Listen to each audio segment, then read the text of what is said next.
Welcome to Warping Fist.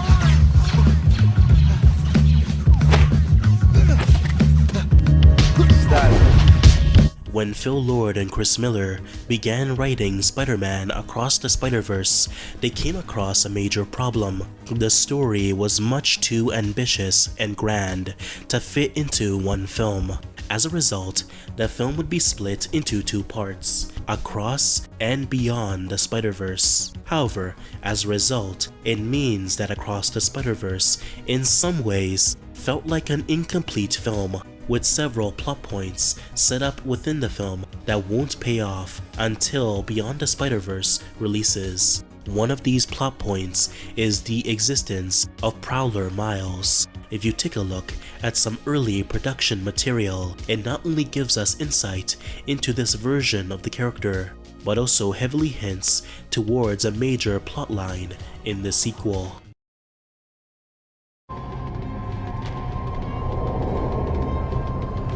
At the end of the film, Miles enters a new universe where he encounters an alternate version of the Prowler and himself. This version of Miles Morales was supposed to become the Spider-Man of this world. However, since the spider did not bite him, this original Miles Morales would never become Spider-Man, causing his world to fall into chaos, with villains and the Sinister Six basically having a tight grip over New York City. Now in the film, the filmmakers want the audience to believe that Prowler Miles is evil. However, since we know Across the Spider-Verse is only the first half of a larger original story, there are a lot of early production artwork and animation tests that revealed the character's true role. According to the art book, this character is named Miles G. Morales, an internal code name used to differentiate him from the original version. The interesting thing about this version of Miles is that he still maintained his heroic nature and ideals despite never becoming Spider-Man himself. In this universe, since Jefferson ended up dying and Miles never got Spider-Man as his mentor, the Prowler instead would serve as Miles' role model to teach him the ropes of being a vigilante and fighting against the injustice within the city. This is Vigilante Miles, and as you can see, there are a plethora of conceptual artworks depicting how he looks like. Vigilante Miles dons a hoodie with multiple harnesses filled with a plethora of gadgets, including a backpack where even more tools are stored. Vigilante Miles also dons a face covering with large goggles, invoking a Spider-Man-like look. Most of these gadgets and gear were presumably provided by the Prowler. In fact, according to this animation test, the Prowler and Miles mostly work together during their vigilante work. The animation depicts Miles parkouring through the skyline of New York City after escaping some kind of building filled with armed guards. Miles traverses New York through using grapples, tethers, and magnetic boots that attach him to buildings. There's an interesting set of conceptual work for Vigilante Miles that explore this grapple hook idea in a unique way. In these artworks, it appears that Miles uses a series of grapples installed within his shoes to attach to surfaces and travel around the city. The artwork refers to this type of traversal as tightrope skating, which involves Miles primarily using his feet to essentially ski within the sky and perform unique maneuvers. As one might say, this gives Miles Morales the exaggerated swagger of a black teen,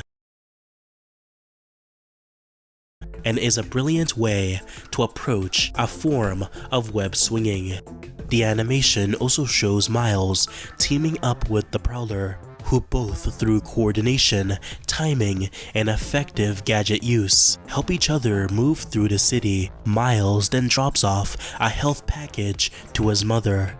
This sequence shows that Miles is indeed not an evil person, as he's still trying to help whatever way he can. However, his teamwork and partnership with the Prowler does show that he's limited in ways Spider-Man isn't, perhaps explaining why the city is still very much under the control of criminals and the Sinister Six. Now, there is a lot of misinformation claiming that this sequence is a leaked scene from Spider-Man Beyond the Spider-Verse, or a deleted scene that didn't make it into the final film. The truth is that this was simply an animation test, both used to demonstrate how the Prowler and Miles work together to move through the city, but it's also meant to show how the concept art would translate into the film.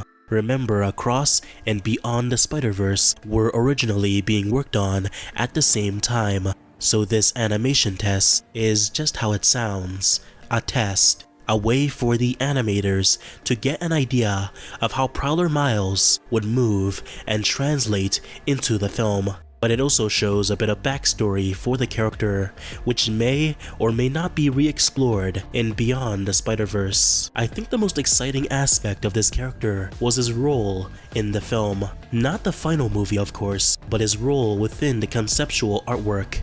Take a look at these illustrations. They depict what appears to be our Miles, Prowler, and Miles G. Morales. All three appear to be exploring the city together. For what purpose isn't known.